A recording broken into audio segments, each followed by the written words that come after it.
Clark Lee became Vanderbilt University's 29th head football coach in December of 2020, and he's entering his second year at his alma mater. He begins the season for the Southeastern Conference in what is often referred to as Week 0 when Vanderbilt plays at the University of Hawaii. Just a commissioner's note, I'm going to be making that trip to watch Vanderbilt play at Hawaii using my frequent flyer miles to join the Commodores in Hawaii. Clark holds 2 degrees from Vanderbilt.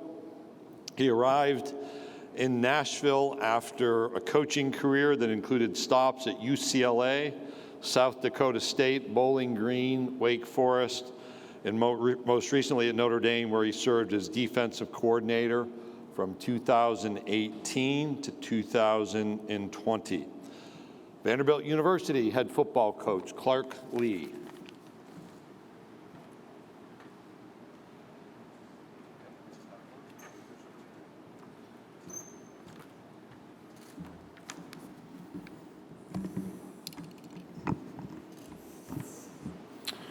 All right, good morning.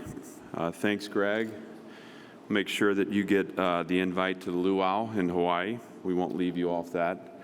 I want to start just by acknowledging Greg, and I'm always blown away by his leadership, especially in the time of transition we're in right now in our sport. Also to acknowledge the entire SEC staff and all the volunteers that put together such a first-class event. It's an honor to participate in this event. It's an honor to represent Vanderbilt University, a world-renowned institution and a charter member of the SEC. I want to take a minute here just to talk about my partnership with Chancellor Diermeyer and Candace Lee. Before approaching my goals for our program, I think it's important to recognize the Chancellor's vision for this program to be an integral part of a thriving university community. Before we talk about program growth, I think we need to discuss Candace Lee's vision for the growth of our program to be a catalyst for departmental growth. With all the incredible things that are going on right now in Vanderbilt, the football program is certainly at a central point in that conversation. It's their vision that unlocks my vision. And without their direction, their leadership, their energy behind our efforts, there's no way we could reach as high as we're reaching. But it's because of their support that we're aiming to build the best football program in the country at Vanderbilt University, where we have the best school in the best city, in the best conference, with the best facilities on the horizon. As our efforts start with their vision, it's important for me to start by acknowledging and thanking them both. It's awesome to be in Atlanta. I had the chance last night to spend the evening with some of our alums who are doing great things here in the area. Building out the Vanderbilt Football Network and connecting the Vanderbilt community has been an aspect of year one that's been totally energizing to me and fulfilling to me as a member of that community myself. It makes me proud to witness the important things that our alums are a part of, the impact they're having across the country.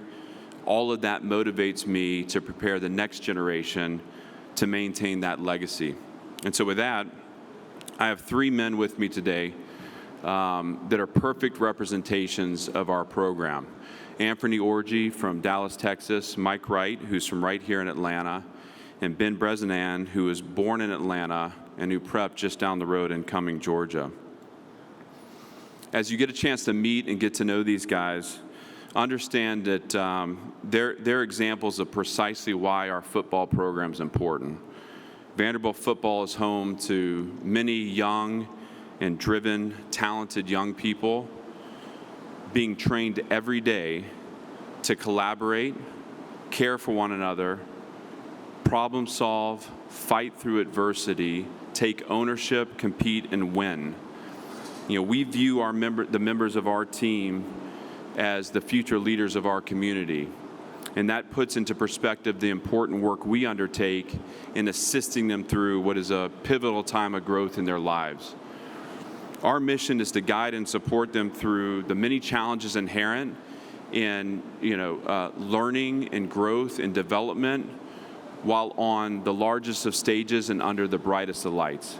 And so that's important to us in our fight, and we will continue on that mission, accomplishing this by teaching them to remain tethered to values and principles, to always place standards over circumstances, and above all else, to honor our program's covenants, those sacred promises we make to one another. I want to recognize Anthony, Mike, and Ben as impeccable representatives for our players that are back in Nashville. I'm excited for you guys to get to know and make connection with them today. You know, a year ago, I talked to you about the strain of resuscitating a program and aligning a group of people who had come to find themselves under new standards and expectations while not having made the choice to be a part of it. These standards and expectations had come to define their daily life. And by the time I was in front of you last summer, we had partly accomplished our goal of driving compliance within the new program model. Once we reached the season, we were forced to confront our reality, and our physical, mental, technical, and tactical deficiencies were evident from the start. Now, I want to be clear, the season was challenging on many levels, but we were not victimized by that adversity. Last fall was a necessary experience for us. It exposed the true starting point for this early start of our build as a program. The adversity of the fall broke off all the parts of us that were fake and unbelieving. It stripped us down to our studs. And from there, we started our build. As the season progressed, we progressed, and the challenges we endured together served to bind us closer rather than break us apart. And towards the end of the season, internally, we could start to feel the fibers of our program strengthening. We could start to feel this shift from a compliant program to a committed program. We could feel a brotherhood forming. And yet, even at the end of the season, we fell way short of our own program performance expectations. So that delivers us to Team 2. And in the off season, we've recruited into the gap that exists between us and our competition, adding more than 30 new scholarship members to our program in a class widely considered to be one of the best in program history. We've developed into the gap with over 50 players choosing to return to our program, and this is important because these returners represent our core. They've chosen to return because they're excited about their personal development within the new model. They're energized by the direction of our program, and most importantly, they care about one another. They believe in one another. And that belief is representation of the foundational relationships that have formed in our building. With that, we have the formation of Team 2, a team that will still be young, relatively young in experience, but will be further along in the formation of identity. And we want this identity to be what becomes the calling card for Team 2 in performance. It's an identity that's anchored in our concept of total effort, and also the commitment to our 5 covenants: true brotherhood, pride in everything we do, earn it every day, player-to-player accountability, and recycle positive energy. A team that plays with total effort and plays together will compete with purpose for every blade of grass on the field. This fighting spirit, combined with a smart, integrative strategy, will give everything this team needs to realize its potential. The line of progress in our program is clear internally, and it shows up in subtle ways. Small conversations and interactions, small habits, winning choices, silent commitments, work in the shadows, but it also is apparent in more overt ways. On the field this spring, we had a team that was bigger, faster, and stronger. That's a result of our efforts in our strength and conditioning program and a testament to Coach Horrigan's work with the team. We had a team that started to explore what playing with total effort was about. We saw them become more disciplined and have attention to detail in terms of our operation. We saw chemistry developing within our players. All of these things are a part of the process of building a program. And though this advancement doesn't guarantee us a change in our record, it does make us excited to continue on this path of growth, knowing that we are on a course that's actualizing change. And so our goal this fall is simply to play at our highest level as a program, knowing that if we can replicate that, our best will be enough to deliver a shift in results. The idea is that we may maintain a disciplined focus on the parts of our performance that we control. And that way we continue to grow this team and this program independent of the opponent we play. The focus will be on us. Any program that sustains success must first find a level of internal confidence and consistency. And we aim to do exactly that this fall. As a program, we're excited about the changes that are occurring within our sport and feel as though that which makes us distinct at Vanderbilt also strengthens our position in a rapidly changing landscape. It is our distinct qualities as a program and a university that create a strategic market advantage for us through differentiation. We understand what makes us unique, and we're looking to optimize that to carve out a competitive product in our market. What we offer our team members is still grounded in the fundamentals of the student-athlete experience, with a focus on transformation over transaction, a commitment to substance over surface. These are the defining aspects of a program that I'd want for my own children, in which holistic development isn't compromised for instant gratification, and the prospect of a lifelong journey towards purpose and impact isn't sacrificed for the immediacy of result. We approach the era of transfer portal and name, image, and likeness by first staying true to our core belief, which is that the best teams are still bound by the joy found in shared suffering and sacrifice, and a willingness to funnel individual goals through team success. This vision for team requires that every program member, staff and player alike, consistently defaults to behaviors and attitudes that strengthen the team, the aggregate of which is a competitive and collective force. With that in mind, for a year now, our players have had the opportunity to earn money off name, image, and likeness, which we celebrate as a program and we celebrate as advancement within our sport. We want to lead in this area at Vanderbilt. We want to offer a robust program and plan to help our players in the NIL space. When done the right way, we are certain that NIL opportunities can enhance the quality of life for our student athletes while maintaining the integrity of a transformational experience. However, we believe firmly that if the earning potential of our players, our team members, is greatest in their lifetime between the ages of 18 and 22, then we and our collective system have failed them completely. We work every day to protect the aspects of character building that are essential to long-term success.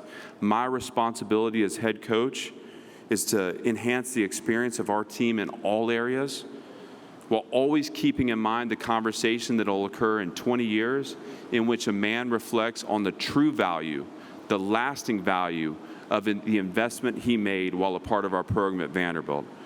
This serves as my rudder. This helps me shape my yes and my no. I'm proud of the work we've done to this point as a program. I'm proud of the progress we've made. I'm excited about what's to come. I'm excited about getting back to the team that awaits me in Nashville that's been fighting through the summer to continue to tile into that identity. We are on a quest to be the best developmental program in the country. And we want to set a course for our men to realize successful careers in the NFL. Now, I use the term career intentionally, because you can get an opportunity in NFL no matter where you go, so long as you have the skills. But to establish a career and maintain a career, to sustain success at a high level, requires a certain specific foundation that you lean upon as your physical skills deplete. The Vanderbilt experience in every aspect, on campus and within our program design, provides the fundamentals necessary to form such a foundation and will ultimately drive our players to be great pros. What is most important in this quest is that we simultaneously acknowledge that at Vanderbilt we do not believe in backup plans. One of our guiding principles as a program is that better people make better players, and that our student athletes aren't on two competing paths in life, that of a student and that of an athlete, but rather they're on a singular journey to their personal best. It's our job to help them realize that personal best. And in that sense, we look forward to each one of our team members launching into impact, living a life of purpose and substance long after their time with the game is done. We know that in time, Vanderbilt football will be the best program in the country. As I stated a year ago, there are no cheat codes, no shortcuts, no hacks that will allow this to happen overnight. This is still about going the long, hard way, independent of the trends and the headlines generating the most attention right now in college football. We're engaged in what has become a unique form of team building. We're a relationship-driven, student-athlete-focused program that values the holistic development of our people over all else. And to us, this isn't an antiquated concept. It still matters. When you do the right things, the right way, with the right people, with respect and appreciation, you will not be denied. When you're smart in design and disciplined in your approach, you win out in time. And that's Vanderbilt football. And before I open for questions, I just want to take a moment to honor the late Jimmy Williams, who we lost less than 2 weeks ago. He was a Vanderbilt legend. He was an SEC legend. Jimmy touched so many lives, including my own, and I'd be remiss not to recognize him today on this stage. On behalf of Vanderbilt football, I send my love to his family, specifically to Chandra and Ace, and all his friends. We're going to miss him dearly. Thank you. Thank you, Coach. If you have a question, please raise your hand. Aaliyah, Bailey, or Kiera will get to you. Again, if you can stand, if you can, that will help us. Give your name and affiliation, and we'll go ahead and we'll get started right here on the front row, right in front of us to my left, Coach. Anthony Patterson with the Atlanta Voice. Coach, of course, coming into this year, you talked about just the expectations and things you learned prior to last season. What are some things that for yourself that you want to get better and hopefully rub off on your team as you get ready to start this season? Thank you for the question. One of the things that becomes a reality when you're in this role is that your development begets team development. That, the better I am in my job, the better that everyone else in the program can be in theirs. And whether that's anticipating problems, whether that's doing a better job of communicating effectively, I think specifically to address where I want to be better is a cohesive strategy for each game, where we're looking at the complementary aspects of playing winning football, and I'm doing everything I can to put the best competitive product on the field. That is my responsibility, and our goal is to play and fight and win each game, and I need to be on top of it in terms of empowering all three phases to interlock and to become a force on Saturdays. Coach, we're going to go over to our right and about the fourth row. Good morning, Clark. Johnny Ballpark Franks with Franks Media in Nashville and Huntsville. Earlier you mentioned the changing landscape. With regards to name, image, and likeness, being in the city of Nashville, how's that impacted your program so far, and what do you see as far as the future of NIL being in Nashville? Yeah, we have a great partnership with the city of Nashville. Obviously, we're right in the hub of a lot of activity, specifically with where our campus sits. And so we've definitely seen benefit in that. And I think, as we continue to strengthen our team and strengthen our brand as Vanderbilt football in the city, we'll continue to reap the rewards of being in such a fruitful ground. But, certainly we value our relationship with Nashville, and we think that in that NIL landscape, our location strengthens us. Coach, we're going to go right in front of me about 5 rows back. Drew? Yes, Coach Lee, Drew DeArmond, WZZN Radio, Huntsville, Alabama. You've got 2 stalwarts on your defensive line from my area. I was able to watch both those young men play in high school. Davian Davis, who came to SEC Media Days last year from James Clemens, and then Malik Langham from Lee High School. What are your expectations for both of those guys on your D-line and for your defense this year?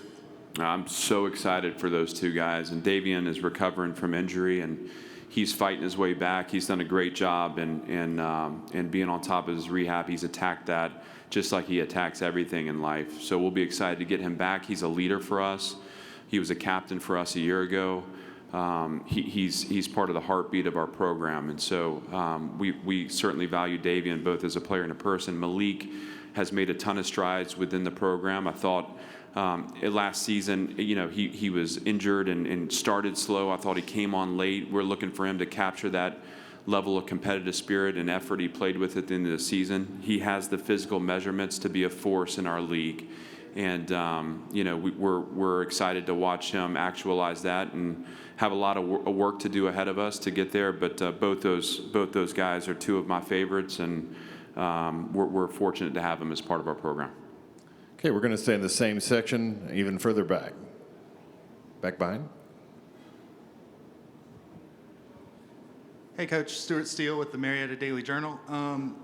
Daniel Martin from Marietta High School is one of the members of your recruiting class this year. What have you seen from him in his first year with the program, and what does he bring to the team? So Daniel was an early enrollee for us, and we his skills are apparent. Like, we knew that in recruiting. Just like any freshman, he needs room to grow and develop. So we're going to give him that room. But we're excited to see him come back after a summer of training, and obviously the experience through the spring where he got to know the structures of the defense and how we operate. That'll give him a great launching point heading into fall camp. And so he's athletic, he's long, he's got range. But just like any freshman, we got to give them room to grow and develop into the players they're going to become. But we're certainly excited about Daniel. Coach, we're going to go down here on our left side in the middle. I think we had a question right here. Chrissy Freud, NBC Sports Edge. How have you watched Mike Wright and this quarterback room progress overall? And just generally speaking, how important do you think mobility is to quarterbacks in the modern era of football? Well, I think it's all about moving the ball, right? So, one way to do that is with a mobile quarterback, and Mike Wright happens to be one of the best in the country in that respect. We want him to develop as a total quarterback, which he has. And he's demonstrated leadership abilities too. And so we're excited for him to enter the fall as our starting quarterback. He knows that he has to earn that every day. That's part of our covenant. So, and on top of that, we're fortunate to have, a second quarterback with a ton of game experience and starting experience in Ken Seals. I want to say this because I think it's important. We had a challenging conversation at the end of spring to set a course through the summer. And our staff got together and said, hey, what is the best course forward here? What is the right thing to do to set a trajectory for our offense? And the end of that conversation was communicating that Mike was going to enter the fall as a starter. And obviously that conversation is easy with Mike and harder with Ken. And I want to just give credit to Ken Seals, because in an era right now where 9 out of 10 times that player that's getting the disappointing news makes the choice to move on, Ken Seals set his jaw and made a determination that he was going to earn it every day. And so what I've been proud of from the two of them, and one of the challenges that I issued to them both, was we have to cease to compete for that spot alone and start to compete for the personality and identity of our team, meaning their position as leaders in our program is more important. The team success is more important than that battle between individuals. And so we can be great competitors on the field, and I expect that. I expect ruthless competition for that job every single day, but we have to be collaborators off the field. And I've seen growth and maturity in both those guys in that respect. And that's going to go a long way to develop the other 10 positions on offense on the field, independent of who the signal caller is. But we're excited for that competition, that battle. We think Mike has a lot of skills that we want to use. Ken Seals has proven that he can do it as well. And we have young quarterbacks, too, that are anxious to take their swing. And in our program, competition is the ultimate motivator, and that we want that to be true of every position. Coach, we're going to stay in this section in front of me about midway back. Hey, Clark, Wilson Alexander with The Advocate. Having spent 3 years with Brian Kelly at Notre Dame, what is it about him, his approach, his style, whatever it is, that makes him successful? Well, he's a great dancer. And Coach Kelly is I would count him as one of my greatest mentors. He took a chance on me as an unproven commodity. I was a linebacker coach, having never coordinated, and he gave me the opportunity of a lifetime. And it wasn't just that he gave me the job and said, "Hey, you go do it, and let's see if you're successful." But he invested in me every single day, and I learned a lot from that experience and from the development of that relationship. But beyond that, I think I reflect back on my time with him more in this role than I ever did while I was sitting with him, learning from his methodology. Coach Kelly's smart in design. He cares about the little things. He wants attention to detail in the program. He's accountability based. He cares about people. He's a big proponent of the weight room and building out your team physically and mentally. All those aspects we've carried forward as a part of our program too. So there's no mystery in his success. I mean, he has done it over and over again. And it's been fun for me to reunite with him in this conference. And I count him as a dear friend and a mentor, and I'm excited for him at LSU. Okay, we'll go right down in front of me in the second row. Bob? Hey, Clark. Bob Holt, Arkansas Democrat Gazette. How you doing? Hey, good. I know you obviously weren't part of the 0-10 season a couple of years ago, but it's obviously been a while since Vanderbilt's won an SEC game. And I looked it up. Your first three SEC opponents were combined 37-6 last year. Two teams that played for the national championship. How much is that, the losing streak in the conference, weighing you guys down? And when you look at who you have to open against, how daunting is that? Well, I respect your question. The answer to that question is not at all in all aspects. We don't talk about that. We don't spend time on it. We don't tally up the collective records of our opponents. That's just not who we are. We're not fighting to win an SEC game. We're fighting to become a dominant force within the conference. And obviously, winning in the SEC requires winning that first game, but when that happens, it's not going to be a huge celebration. I mean, we're going to celebrate everything at a high level, but we're going to shift focus quickly to the next opponent because that's what winning programs do. And so I don't take ownership of anything that had happened before. I certainly take ownership of last season. We fell way short of our expectations, but we are simply trying to build the best version of Vanderbilt football in year two, independent of our opponents. And we think if we can reach that level of championship performance within this team that replicated over time, we're going to have a lot of success. And that's our focus, and that'll continue to be our focus. Thank you. Coach, we'll take one final question over to our left, second row. Hey, Clark. Jordan Hill with Dogs 247. Just from a competitor's perspective, what's it like coaching in the SEC and more specifically being in the same division as the defending national champs? Well, I think as a competitor, you want to do this at the highest level. And the SEC is the highest level. And so what that means is, your systems are stressed and strained in every way imaginable, and it's like part of the fun and the joy in doing it.